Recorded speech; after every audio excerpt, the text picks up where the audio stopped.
સાંભળી અને સાથે સાથે આ દ્રશ્યો તમે જોઈ રહ્યા છો જેમાં ગજરાજ પર લાગેલા આ જે હાઈટેક જીપીએસ છે જે ખૂબ જ જરૂરી આ વખતે બની ગયા હતા, કેમ કે ગત રથયાત્રામાં આપણે જોયું હતું કે કેવી રીતે આ ગજરાજ બેકાબૂ બન્યા હતા અને અફરાતફરી થોડા સમય માટે અહીં સર્જાઈ હતી. જો કે એ પ્રકારની કોઈ પરિસ્થિતિ આ વખતે ન થાય તેના માટે ટેકનોલોજીનો સહારો લેવામાં આવ્યો છે અને જીપીએસ ટ્રેક સાથે આ ગજરાજોને સજ્જ કરવામાં આવ્યા છે, જેથી કોઈ અનિચ્છનીય ઘટના બને છે તો એ વખતે આ ગજરાજોને કંટ્રોલમાં કાબૂમાં લઈ શકાય, ગજરાજ ક્યાં છે તેનું સ્થાન મેળવી શકાય.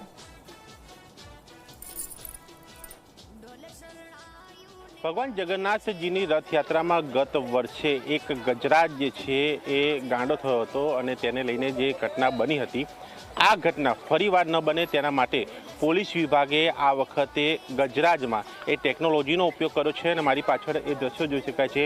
એ ગજરાજની ઉપર એ જીપીએસ સિસ્ટમ અને સાથે જે અવાજની સિસ્ટમ જે છે એ અહીંયા લગાવવામાં આવી છે, જેથી કરીને એ સીધું મોનિટરિંગ જે છે એ ગજરાજ ઉપર થઈ શકે અને અવાજથી જ્યારે એ ગજરાજ જે છે ગાંડા થતા હોય છે તો એ અવાજને પણ એ કંટ્રોલ કરી શકાય, તેની અસર એ ગજરાજ ઉપર ન થાય. આ બે બાબતને ધ્યાને રાખીને આ બે સિસ્ટમ જે છે એ ગજરાજ ઉપર જે છે એ લગાવવામાં આવી છે અને તેનાથી સીધો ફાયદો એ રથયાત્રામાં થશે, એ ગજરાજને થશે અને તેનાથી આમ જનતા એ સુરક્ષિત બનશે. તેને ધ્યાને રાખીને આ તમામ જે રથયાત્રામાં સામેલ થનાર એ ગજરાજ જે છે તેની ઉપર આ સિસ્ટમ એ અમદાવાદ ક્રાઇમ બ્રાન્ચ દ્વારા લગાવવામાં આવી છે. સાથે જ ફોરેસ્ટની ટીમમાં પણ આ વખતે એક વધારો કરવામાં આવ્યો છે, જેથી કરીને એ ગજરાજ ઉપર એ વિશેષ ધ્યાન આપવામાં આવી શકે અને સાથે એ રથયાત્રા શાંતિપૂર્ણ માહોલ વચ્ચે કોઈ પણ ઘટના વગર એ પૂર્ણ થાય તે અહીંયા જોવામાં આવી રહ્યું છે. કેમેરામેન તુષાર શાહ સાથે દર્શન રાવલ, ઝી મીડિયા, અમદાવાદ. 149મી રથયાત્રામાં એક ગજરાજ ઉપર જીપીએસ સિસ્ટમ સાથે વોઇસ ડિસેબલ સિસ્ટમ જે છે એ લગાવવામાં આવી છે અને તેનાથી શું ફાયદો થશે એ અહીંયા મહંત પાસેથી જાણીશું. શું કહેશો, આ જે સિસ્ટમ એ ગત વર્ષે એક ઘટના બની હતી, એક ગજરાજ ગાંડો થયો હતો, એ ઘટના રોકવા માટે આ સિસ્ટમ લગાવવામાં આવે છે, શું છે એનાથી શું ફાયદો થશે?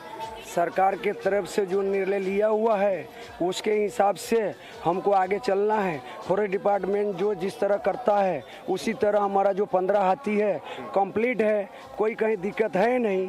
जहाँ भी ज़रूरत पड़ेगा तो सरकार इसके ऊपर निगरानी रखेंगे और हमारा 3-3 आदमी एक हाथी पर है, सब साथ में कंप्लीट है. जीपीएस सिस्टम है जी, जीपीएस से मालूम है साहब.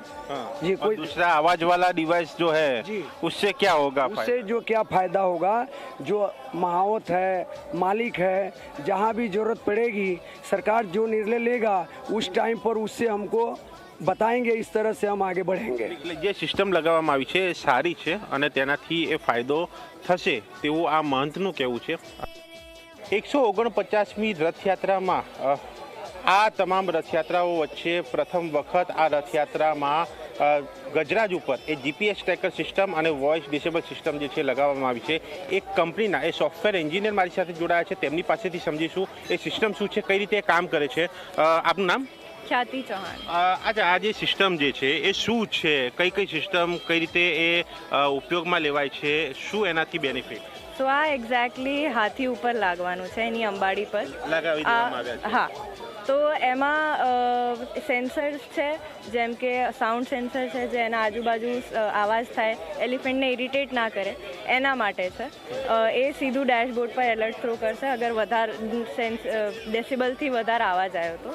બીજું છે GPS tracker and then we also have gyro જે મૂવમેન્ટ અને સ્પીડ ડિટેક્ટ કરે હાથીની. તો એવું.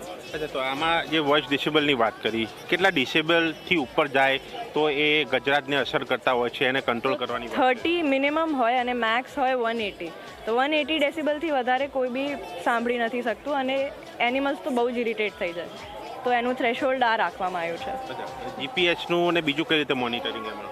જીપીએસનું જે સિમ મોડ્યુલ હોય તો સિમથી ઇન્ટરનેટ આવે છે અને જીપીએસ મોડ્યુલ એમાં જ ઇનબિલ્ટ છે, સો એ એન્ટીનાસથી બધું ટ્રેક થાય. આનું બેટરી બેકઅપ કેટલું હોય છે? આમાં 24,000 mAh બેટરી છે. એટલે કેટલા કલાક ચાલી શકે? આ 20 થી 24 કલાક સુધી આરામથી ચાલી જશે. આ પ્રકારની સિસ્ટમ બીજે ક્યાંય ઉપયોગમાં પહેલાં લેવાઈ છે કે આ પ્રથમ વખત આવું થઈ રહ્યું છે? પ્રથમ વખત એ ગજરાજ ઉપર આ પ્રયોગ થઈ રહ્યો છે કે શું છે? આ પ્રથમ વખતે જ થયું છે. This is the first time. This is the first thing આ કંપની મેડ. તમે પણ રિસર્ચ કર્યું છે કે કઈ રીતે આ કામ કરતું હોય છે? કેટલા સમય સુધી એ રિસર્ચ ચાલ્યું? કઈ રીતે આ સિસ્ટમ બની? આ 3 થી 4 મહિનાના અંદર આખું ડિસ્કસ અને આખું પ્રોજેક્ટ થયું છે.